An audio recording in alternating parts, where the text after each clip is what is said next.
and Peter Sagal.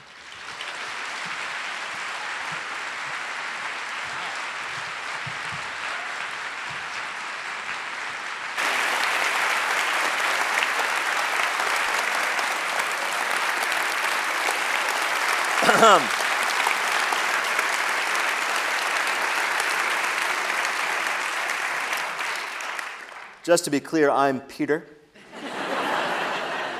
And I'm not. As you may know, Scott has an identical twin, Mark Kelly. He's not here, but they wanted him to be comfortable, so they provided me.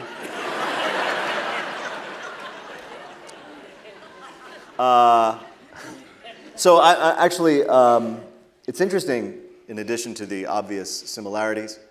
Scott and I, it turns out, were born 11 months apart, within 15 miles of each other in northern suburban New Jersey, which is kind of interesting. I'm wondering if somebody made a mistake, frankly, because look at this. But so in the time I have with Scott, I'm trying to figure out how the last 50 years have transpired so that I'm interviewing him rather than the other way around. But I know that you wanted to share something from the book to begin with. Yeah, and first of all, I'd like to say thanks for coming, and it's great to be here. Actually, after a year in space, it's great to be anywhere with gravity. So on the space station, I changed positions so many times, you would have thought I was running for president.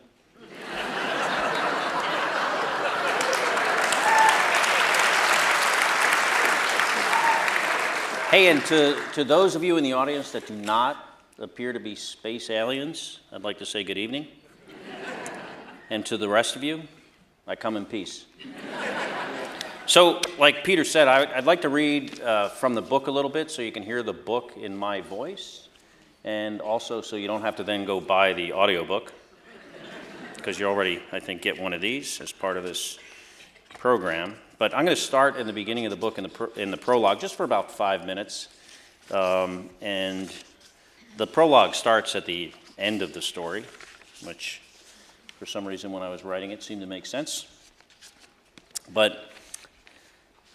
And I'll just start reading.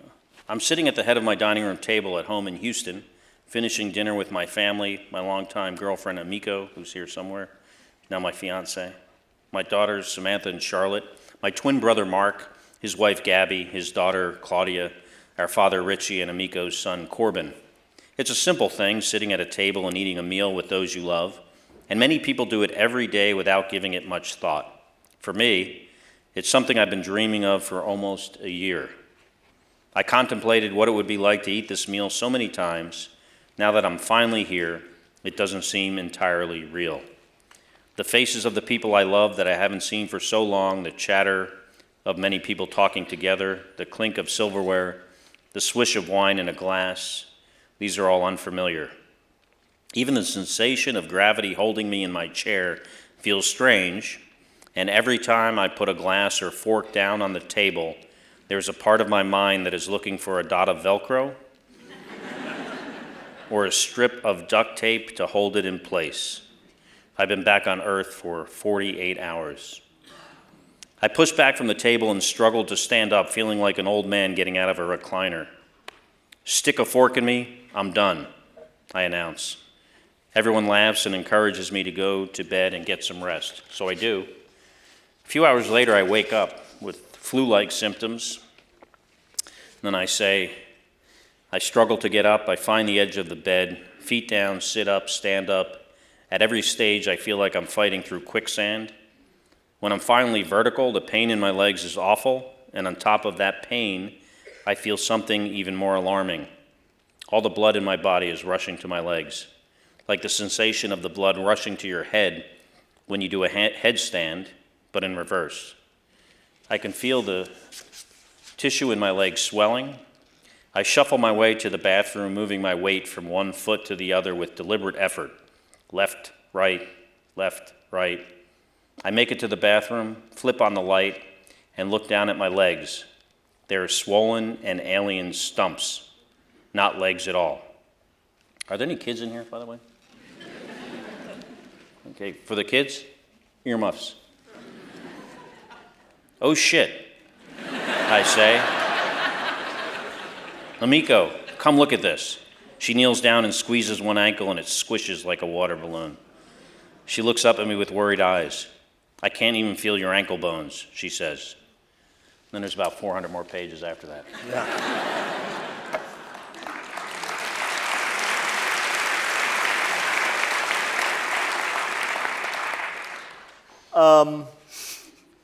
And it just gets grosser, ladies and gentlemen. There are enormous bags of pee that have a role in this book. I wasn't kidding. I'm actually quite curious about the fact that our origin story is somewhat similar in time and place, but your trajectory, if I can use an aeronautical term, was very different than mine, particularly because, as you write in the book, we've established what the language will be here. You were a fuck-up growing up. Kids. Kids, yes, I understand. So you were not, shall we say, the disciplined, task-focused pilot and engineer that you then became as a child. Yeah, you know, when people think of an astronaut and the people that become astronauts, they think, you know, that must have been the smartest kid in the class, the overachiever. I was the exact opposite. And, you know, growing up all the way through school, I spent more time looking out the window or looking at the clock, trying to will it to run faster so I could get out of the classroom than I ever did paying attention to my teachers. If I was in school today, I'd be one of the kids with ADD or ADHD, and I didn't do well at all. I graduated in the bottom half of my high school class, and I went to college because, you know, it was expected of me to do that. But I actually went to the wrong school. And I don't mean I went to, you know, this school over here thinking this one over here was a better fit. What I mean is I applied to and showed up at this college thinking I was going to this one. True story. And I am like quite possibly the only person that has ever done this. You know, that was the power of my ability to concentrate and fill out an application and pay attention. And I get to school and I'm like, hey, when's the football game? And they're like, we don't have a football team. That's that other school in Maryland. And I was struggling just like I did all the way from kindergarten to 12th grade. I couldn't pay attention. It was impossible for me to pay attention. I didn't do well. Eventually, I'm not even going to class.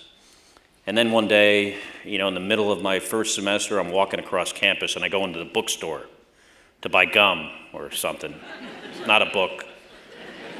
Never bought a book before in my life, I don't think. And I go in there and I see this book on the shelf and it had this red, white, and blue cover and a title that was really cool. And it made me pick it up and I read the back and I started looking through it and I was like, I'm gonna buy this book, my gum money. I took my gum money, I purchased a book, went back to my dorm room and then laid there for the next few days on my unmade dorm room bed and read the stories of the fighter pilots that became the test pilots that became the original Mercury, Gemini, and Apollo astronauts. And the book was The Right Stuff by Tom Wolfe. You know, and I recognize, you know, things that these guys, things that they did, traits that they had that I felt like I had in myself, with one exception. I was a really bad student. I didn't know how to study or pay attention. And I thought, you know, if I could fix that, maybe I could be just like them. And I know what you're thinking, you know, 18-year-old kid decides he's maybe gonna try to become an astronaut. That's a giant leap. Really what it was a bunch of, you know, very smaller, manageable steps.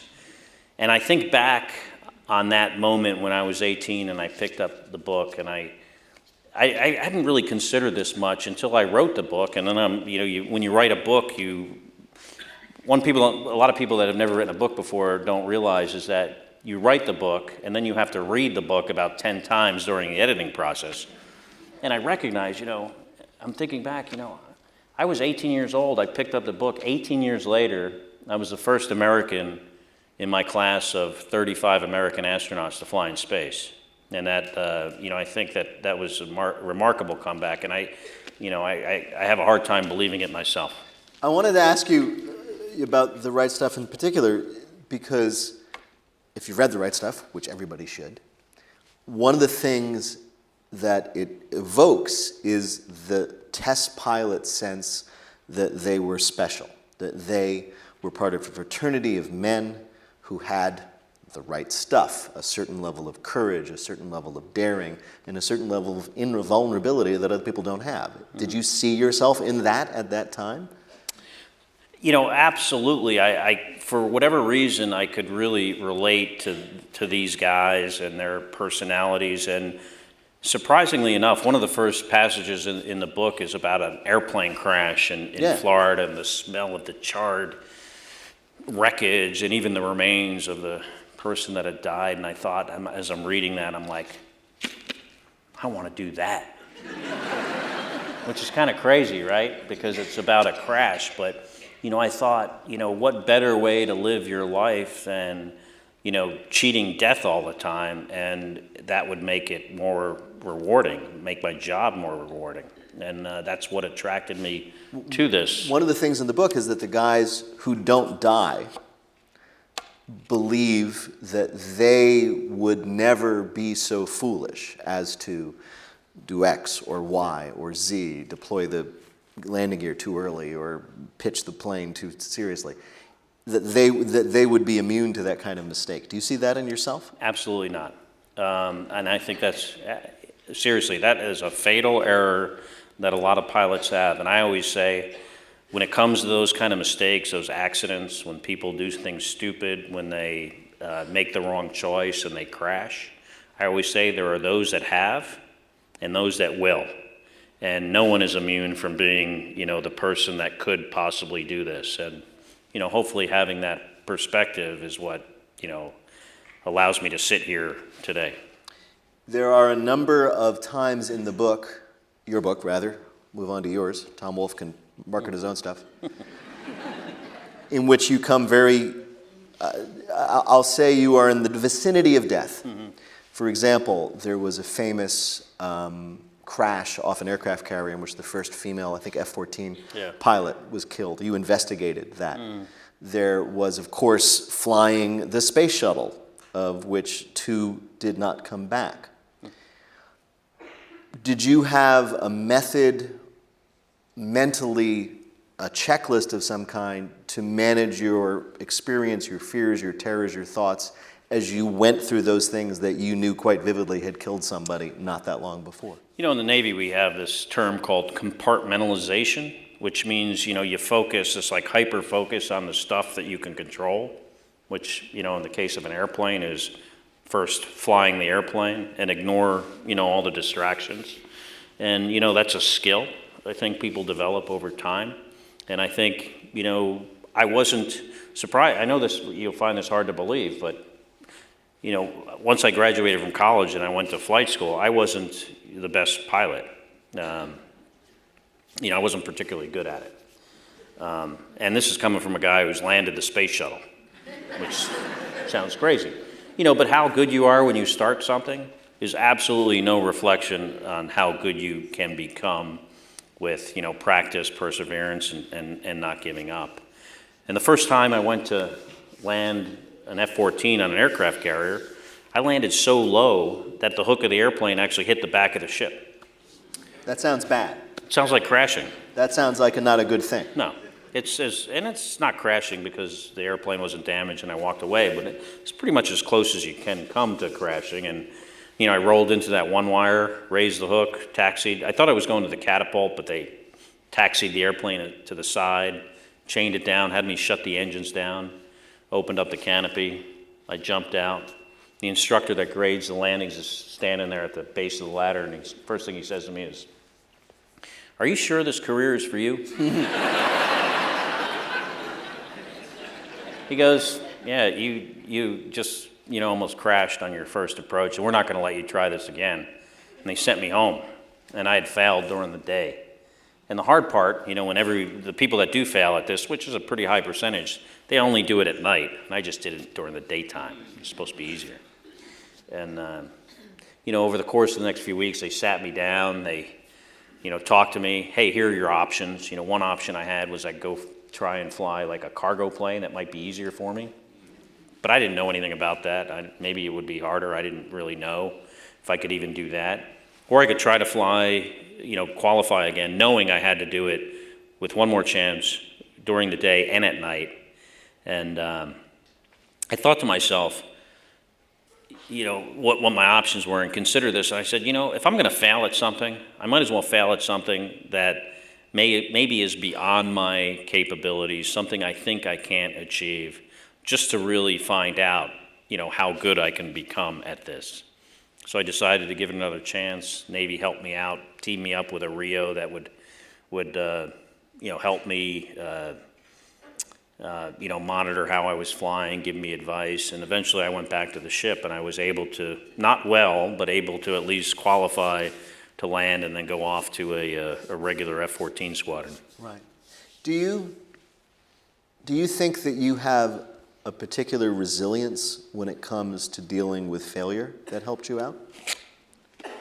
Endurance. Yeah. More than just about spending a year in space. It's about kind of this, the title is also like a homage to one of my heroes, Ernest Shackleton, whose ship was called Endurance. And but also, to me it means, not giving up, not necessarily, not always being the best, admitting that you're not the best, and just sticking with things, and kind of pressing ahead. There's a lot of opportunities, were a lot of opportunities in my life that I talk about in here, opportunities to get sidetracked, to fail, and somehow I was always managed to just press ahead and be successful. I'm going to ask you one last question about death, and then I'm going to move on. Okay. I read your book last week or so because I was going to interview you for my radio show, and of course I had to focus on the stuff that was funnier, the mostly involving urine. But there was one moment in the book that has stuck with me more than anything else. I'll try to describe it, but you obviously should. You were on the space station. I think it was just you in the American section with the Russian crew in the Russian section, and you were warned that some space debris was heading your way. And as you explain it, you had to then go around and close all the hatches and do this extraordinarily difficult protocol. Well, the Russians were like, whatever, we're going to die anyway, why bother? Yeah, they're often like a little bit more,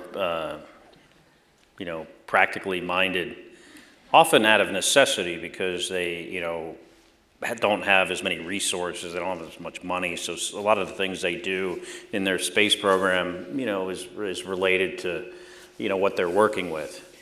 And they also look because of that, I think they also look at things in a more practical sense at times. Whereas at NASA, we have more resources, but also our mindset has been affected by 2 fatal accidents we've had in the space shuttle program. Right. Challenger and Columbia. And both of those accidents were not failures of hardware, they were really failures of management, leadership, about trying to mitigate risk, even stuff that you thought was not that risky. So when we had this space junk coming at us and we were told that there was this part of a Russian satellite, it was coming at us at 17,500 miles an hour, which is the speed in orbit, in the exact opposite direction. So that's 35,000 miles an hour closure. And we didn't see it in time to move the space station out of the way. So it was potentially going to hit us, which would be a collision 20 times faster than a bullet from a rifle with a big piece of a satellite. And it was going to get within a mile of us or hit us. They didn't know. So I closed all the hatches. I was the only American up there. There was me and 2 Russian colleagues. I go over to the Russian side of the space station because we're going to use the Russian Soyuz as a potential lifeboat. So I go over there, and they're not doing anything to get ready. They're having lunch. So I get over there, and they're like, would you like some lunch? I'm like, it's lunchtime, why not? But then within like 10 minutes to go, we head to the Soyuz because if we do get hit, maybe we can escape this lifeboat. Spacecraft we would later come home in. And we're sitting there all crammed into the Soyuz. It's as small as it could possibly be, and you could fit 3 people in there, and it's, we're elbow to elbow, our knees are up to our chin, it's dark, it's cold, it's loud. Gennady Padalka, the Russian commander in the Soyuz, says, as time is counting down, we're looking at our watches, closest point of approach, he says, it will really suck if this satellite hits us. Then Misha, next to him, he says, da. Will suck. And then I notice Misha's looking out the window. I say, Misha, you're not going to see anything. This thing's going 35,000 miles an hour, and it's dark outside. And then I notice I'm looking out the window. And then as the time gets like close to zero, we're like all tensing up and we're listening and holding our breath as if this is going to help us. And once the clock gets to zero and we think the danger is past, 30 seconds go by, we start breathing a little bit more freely again, and eventually the Russian control center comes up, because we're in the Soyuz, and they say, Gennady Ivanovich, it is safe, you guys can go back to work now. So, they go back to lunch. I go back and spend the rest of the day opening up all the hatches on the U.S. side of the space. Well, you skipped a bit, which is, at least in the book, where you talk about the fact that if this thing were to hit you at that speed, you would be vaporized. I don't like to think about that. Let me put it this way. If I were there, if by some bizarre, horrible, compounded bureaucratic mistake I was up there, they mistook, like the guy at the cocktail party, somebody mistook me for you and I was up there. If I was sitting somewhere knowing that I could be vaporized, that the likelihood of vaporization was relatively high compared to, say, right now, all I could say is it'd be a damn good thing I was wearing a diaper. Yeah. Do you think, having been through that situation, not only up there, but when you were landing the space shuttle, when you were re-entering in the space shuttle, when you were launching on Soyuz once, twice, 3 times, is that a skill that you have? Is that something you learned just to be, well, kind of cool in the face of probable death? And using a diaper. Yeah. It's a skill an astronaut must master. It didn't occur. I mean, you mentioned the diaper from time to time. I wasn't kidding when I mentioned it. Putting me off the topic, that must be something you have to learn how to do. It's not easy when you've spent your whole adult life trying not to pee in your pants. Yeah. And now you need to. Because I actually had a crew member one time refuse to use the diaper. Yeah.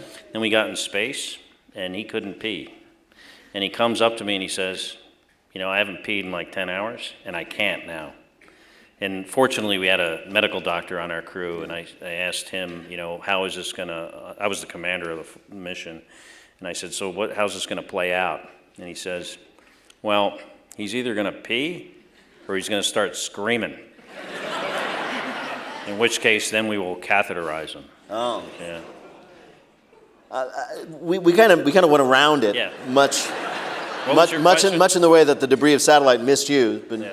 But is that something you had the right stuff in you when you started this career, this ability just to be cool in the face of something that could quite easily kill you? Or is that something that you had to acquire in the course of your very long and arduous training up through flight to space? I don't know if this was genetic, but my brother and I were kind of, sort of hellions, and then later we got involved with this volunteer ambulance thing and worked as EMTs. We were actually even paid to do that when I was in high school, believe it or not.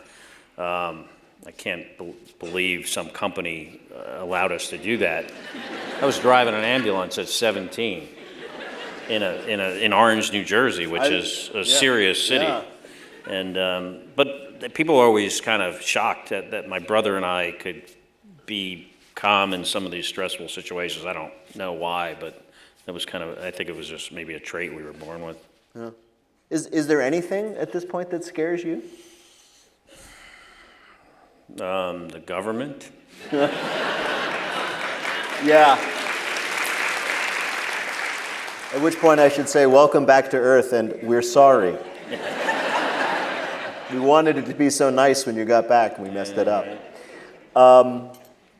One of the reasons that they selected you, actually no, this isn't true because you told me this occurred to them later, but one of the advantages they had of you being the longest serving American in the space station was, of course, your twin, Mark Kelly, also an astronaut, that they could do a classic, or rather a real-time version of the twin study. What happens to your body up in space compared to what's going on with him, same DNA, down on Earth.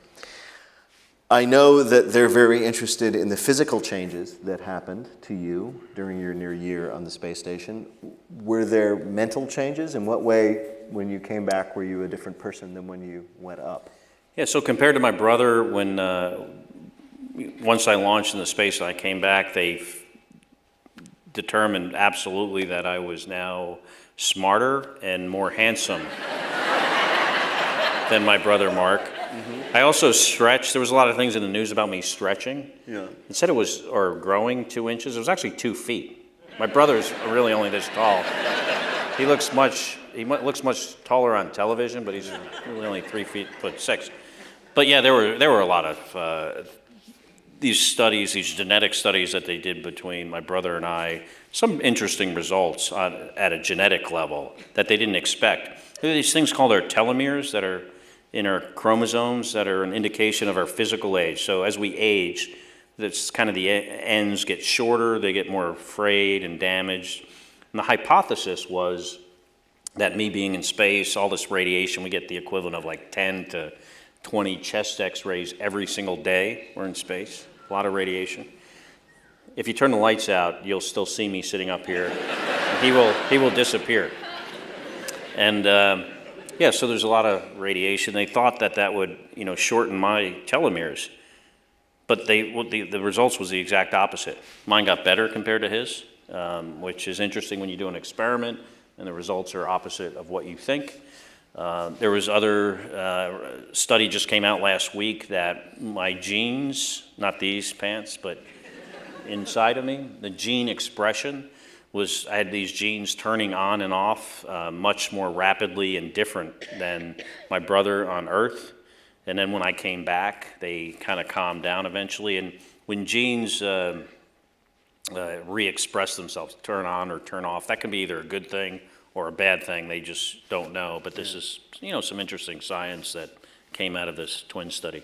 Well, what about you as a person? Do you think you changed during your year up there? Absolutely. Looking at the Earth from space is, well, first of all, it's a privilege to have this experience. But you get to experience the Earth and see what our environment looks like and how fragile it is. The atmosphere, when you look at the Earth, is just like a thin film over the surface, almost like a contact lens on an eye.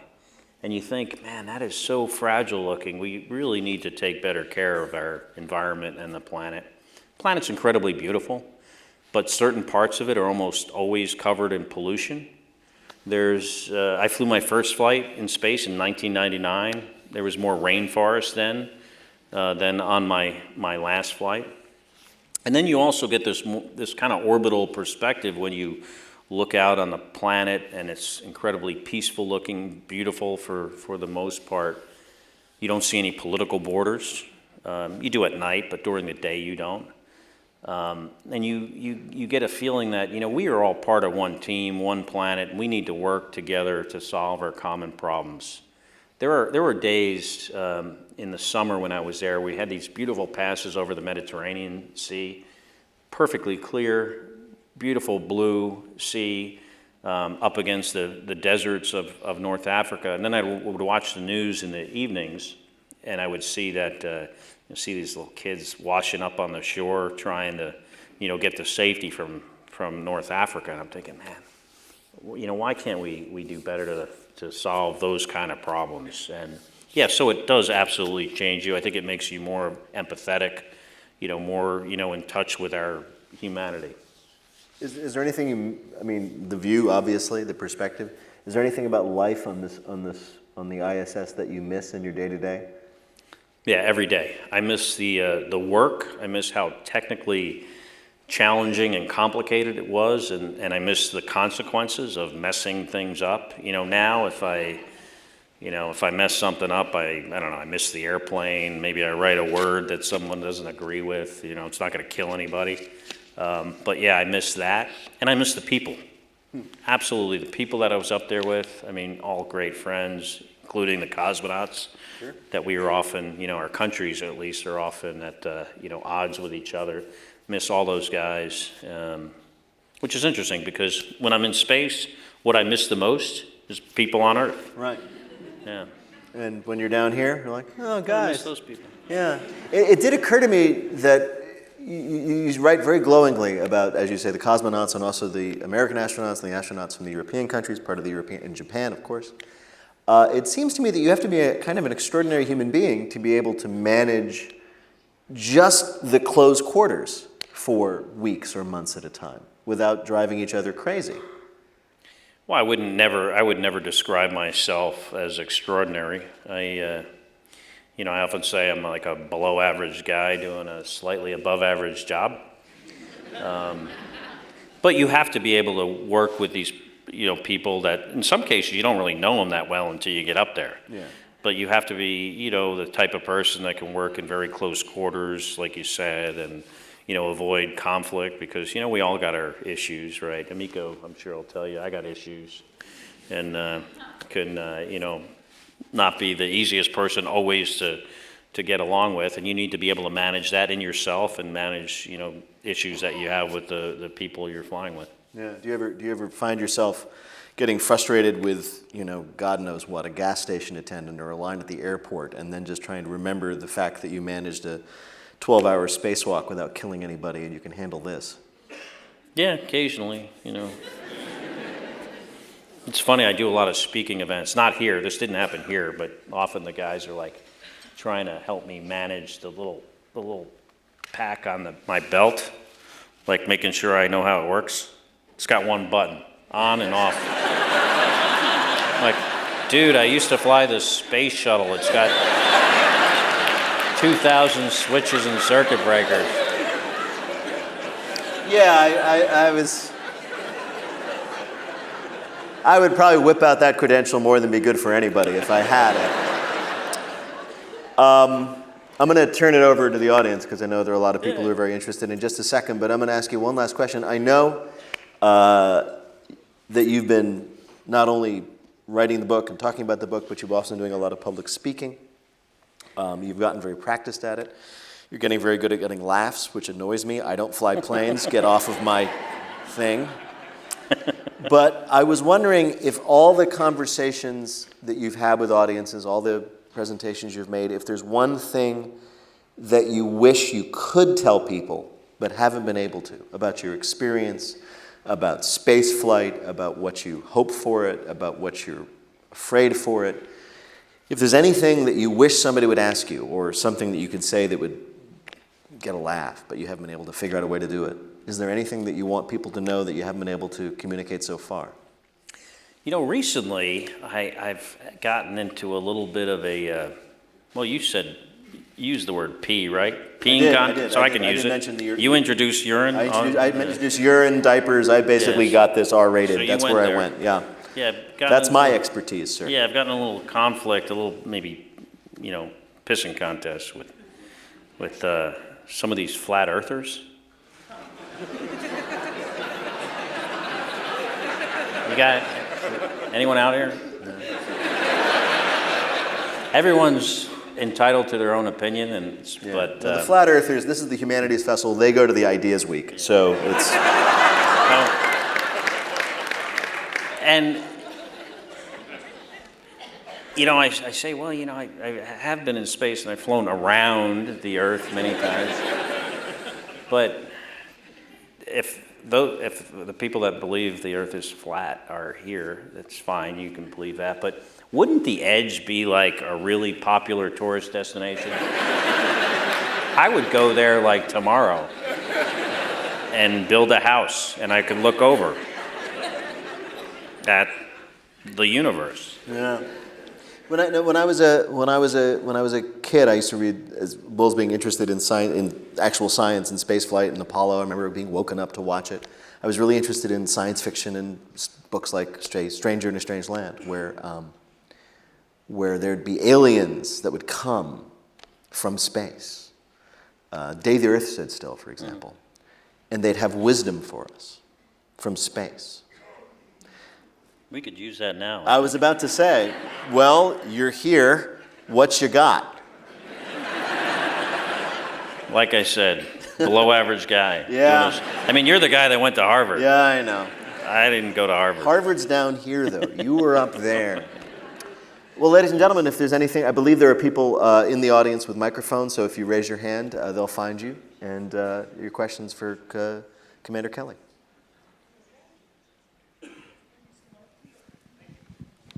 Hi there. Thanks for coming to speak to us. We really appreciate it, I'm sure. So I'm kind of curious about something. whenever people see pictures of like the inside of the cockpit or inside of the space station, there are buttons and switches everywhere, like covering like hundreds of them. Do you know what they all do? Or do you have to does everyone on the space station know what everything does? Or how often do you have to contact Houston and be like, hey, someone bust out the manual for this module and tell me what I need to do here because something's going wrong? Yeah, so, on the space shuttle, and for a kid that couldn't do his homework, that, fast forward, 18 years later, I become an astronaut. Then for 3 years, I'm trying to figure out, hey, I got to figure out how this thing works. 2,000 switches and circuit breakers in the shuttle, some of which, if you push a button or throw a switch at the wrong time, you blow the thing up. This is serious business, and I spent years trying to figure that out. So in the space shuttle, absolutely, I knew what every one of those buttons and circuit breakers and switches did, and also about all the systems that they were, related to, that they controlled. In the space shuttle, there's a electrical system, the auxiliary power units that power the hydraulics, different engines, whether they're the main engines to launch or the reaction control system that controls attitude in space or some other ones, the environmental control system, the computers. I had to know more about each one of those systems than I did about the F-14 Tomcat that I flew. I mean, it's a lot of stuff. Now, on the space station, most of the space station is controlled by the ground. It's controlled through computers. We have laptops to interface with the systems, but the space station is also really big. So yeah, there'd be occasionally you'd see something and you're like, hey, what is this thing? How long has this been here? What's going on with this? Yeah, so there's a lot of stuff up there. There's a lot of hardware, not a whole lot of buttons and switches, but a lot of cables, and absolutely, you do not know what all of those things do. Absolutely. We got mic, guys. Who's got the mic? All right. Hi, sir. Thank you for speaking to us. With all of your incredible experience and looking at the magical world that you've seen in the atmosphere, do you believe that there is a superior being? That's a good question. So, and I talk about this in my book because people often ask, when you're in space and you have this different perspective, does that change you in a spiritual way? And the way I often ask the question is about this orbital perspective. But I talk about my religious beliefs, and I am kind of a science-minded person, and what I would tell you is I have no idea. I hope so, but for me, things are more about data. I think it's when you think about the universe and the creation of the universe, you think, wow, how could that be an accident, right? It doesn't seem like it could be. I mean, it's just so enormous and so huge. How could that just be all by chance, us being here by chance? But then, on the other hand, how could it be, a divine intervention by, by God that has lived forever? I don't know. I'm just, my brain doesn't work that way. So I hope so, and I hope I find out someday. We're back down here. There we stand. Yeah, sure. Thanks for coming. I'm fascinated by you and what all you've done. My question is slightly different, but similar. While you were out there for the year, did you see anything out there that suggested intelligent life? That's not classified that you could tell us. Any iota of anything. On Earth? You mean on Earth or in space? You mean in Washington, D.C.? So occasionally you'd look out the window and I'd see something and I'd be like, wow, what is that? That's not moving like it has it should on the background of stars, not like a satellite or a planet. It's just kind of looking a little weird. And you think, oh, maybe that's like a UFO. But then you watch it for a while and then you realize you're looking at this, whether it's a satellite or just a star clear in the horizon, you're looking at it through the atmosphere and the distortion and the effects that the atmosphere causes. And then you realize, oh, it's not an alien spaceship. I always wanted to open the windows. We have these window shutters. Not open the windows. It always gets a laugh. open the window shutters. And I always wanted to open the window shutters in the morning and just see some like spaceship hovering next to us. Never happened. I do believe that there's intelligent life in the universe. I think it's very unlikely with the immensity of the universe that there wouldn't be intelligent life out there. But at the same time, I think the distances are so great. And, the number of stars that are so great that I don't think they visit Earth, or definitely, especially not now. Here's the other thing, too, about this. Why did the aliens stop visiting the Earth as soon as everyone got the camera in their pocket, right? It's like they stopped coming as soon as we could take pictures of them. They decided not to visit anymore. Hi, thank you so much for coming. I'm actually asking a question on behalf of U.S. Air Force F-16 pilot physician Captain Dr. Matt Stein, who is currently stationed out at Luke Air Force Base in Glendale, Arizona. He would like to know, you brought it up earlier, so how shitty was the F-14 at BFM? And to follow it up, how did that prepare you for your time in space and with the shuttle? So, the F-14 so what she's talking about, to translate that, these Air Force guys think very highly of themselves. Clearly, I was not in the Air Force. But, so she's asking, like, compared to an F-16, how the F-14 would do in what's called basic fighter maneuvers. And generally speaking, they would have an advantage, except against me.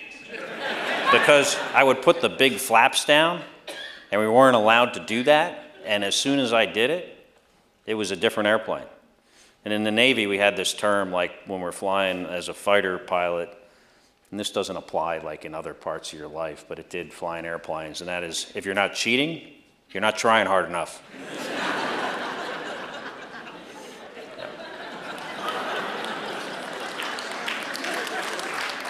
We're way back here. Thank you for coming. How do you feel now compared to how you felt prior to going into space? It's like, physically, how do I feel? Yeah, I would say physically and mentally as well. I feel the same physically. I think any of the effects I had that I talked about in the book, kind of after, a few months, I was getting close to back to normal. But I said it probably took me about 8 months until like the last remnants of any problems. But my life has changed drastically. And, I used to have this job that I felt very passionate about. I mean, I like what I do now, but it's much different. I mean, it's a much different kind of job, and I've just been really, really busy, and I've just been going from one thing to the next.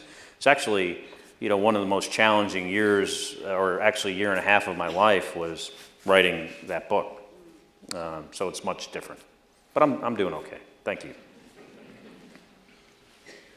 Thank you for coming to Chicago, Captain Kelly. And I had the privilege also to see you go over many times. That's one of my hobbies, is visible satellite observation. And for those of you in the hall here who don't know, you can actually observe the space station on a regular basis, and it's a very bright object. There's only one star brighter than the International Space Station, that's Sirius.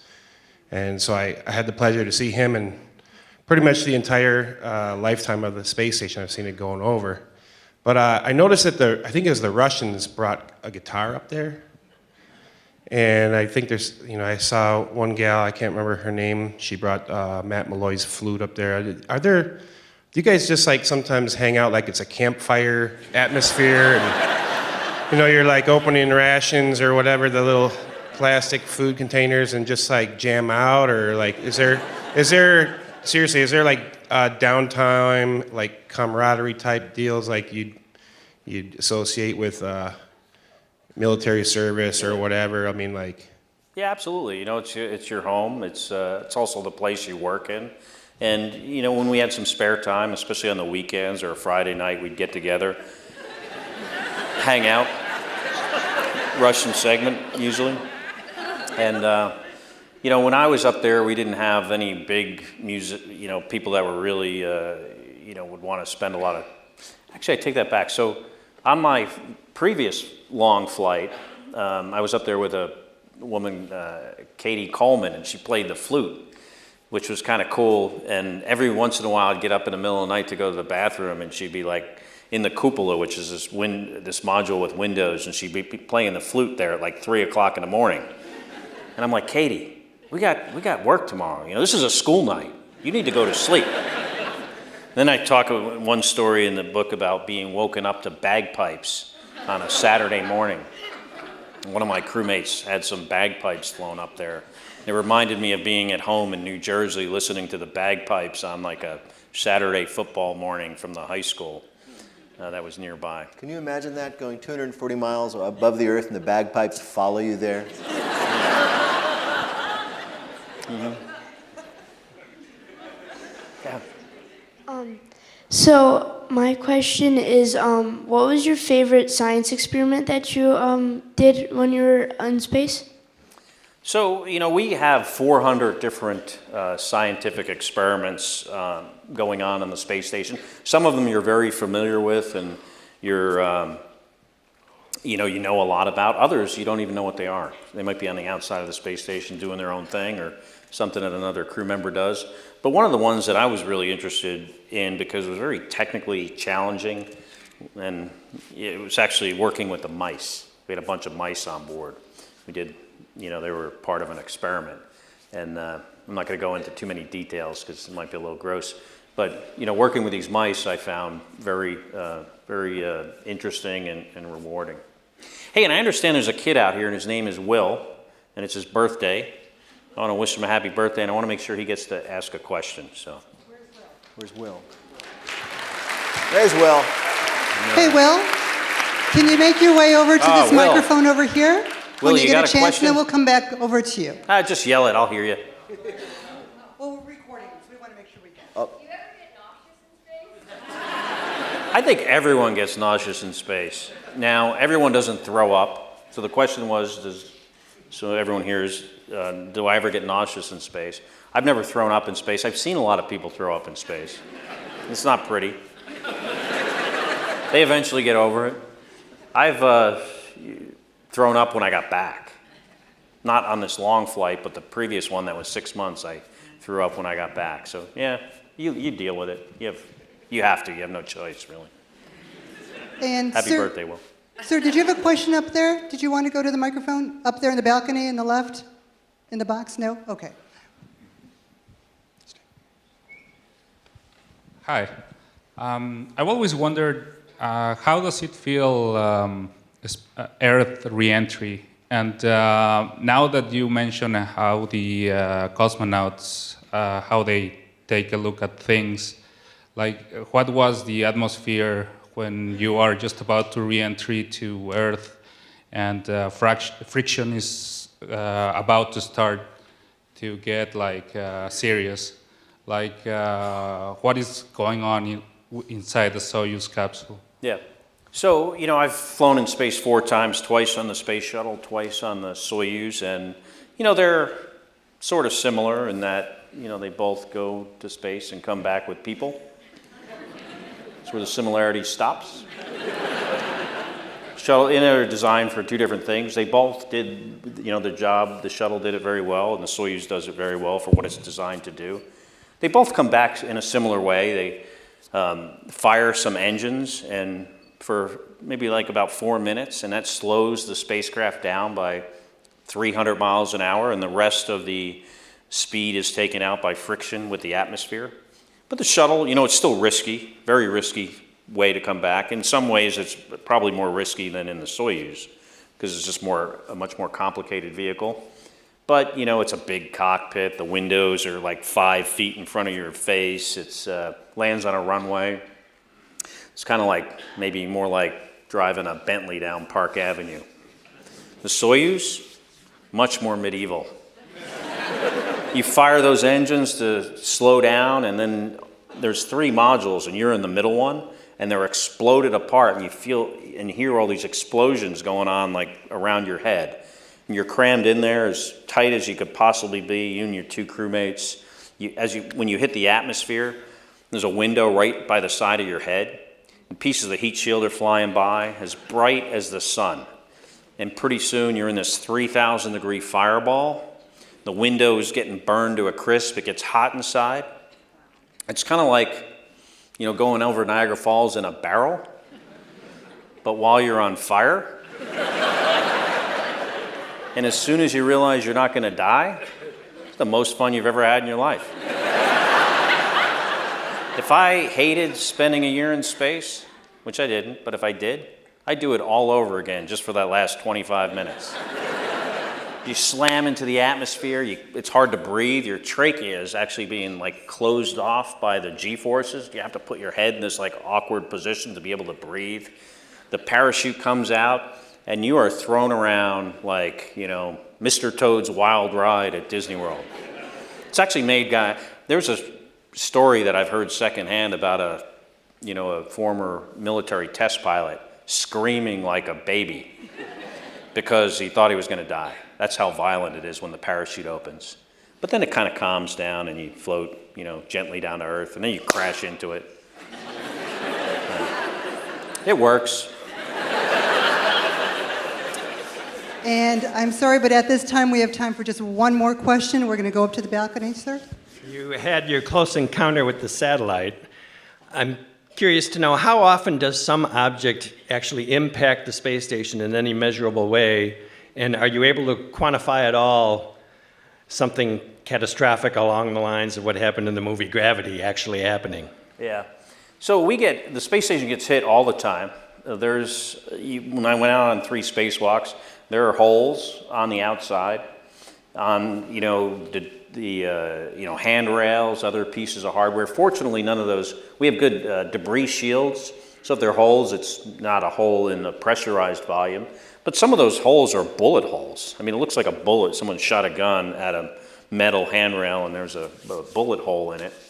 There's dings on the windows, so it gets hit a lot. Fortunately, it doesn't get hit by anything big that has penetrated it so far. But every year, it's calculated that there's a 1 in 100 chance of the space station getting hit and actually putting a hole in the pressurized volume. Now, would it look like the movie Gravity? No. It's, there's a lot of, Hollywood in that movie, which, I think it makes it more entertaining, actually. And I have no problem with the artistic license there. But yeah, the space station gets hit all the time. So, first of all, I'd like to thank you all for coming this evening. I'd like to leave you, though, with one final thought before we go. And that is, when I was on the space station, I've spent 500 days of my life in this facility, this ship in space, that I really learned to appreciate and became intimately familiar with it, almost care about it. Even though it's a machine, you think it's something I really grew to love in some ways. And I'm in the Soyuz and I'm backing away and I'm looking at it and I know I'm probably never going to see it again. And I'm thinking, we built this thing in low Earth orbit while flying around the Earth at 17,500 miles an hour. A 1 million-pound space station, the size of a football field if you laid it on the ground. We did this in extremes of temperatures of plus or minus 270 degrees, in a vacuum, connecting these modules together, some of which have never touched each other before on Earth. First time they ever saw each other was in space. We did this with an international partnership of 15 different countries, different languages, different cultures, different ways of doing things. This is the hardest thing we have ever done. Absolutely the hardest thing. And if we can do this, we can do anything. I was absolutely inspired that our capability to do the hard things is absolute. If we want to go to Mars, we can go to Mars. If we decide we want to cure cancer and put the resources behind it, we can do that. If we want to fix our problems with our environment, solve, the challenges we have in this country and your lives, after spending a year in space, I was absolutely inspired that if we can dream it, we can do it. Thank you very much, ladies and gentlemen. Thank you. Commander Scott Kelly, everyone. Thank you, Peter. Thank you. Thank you.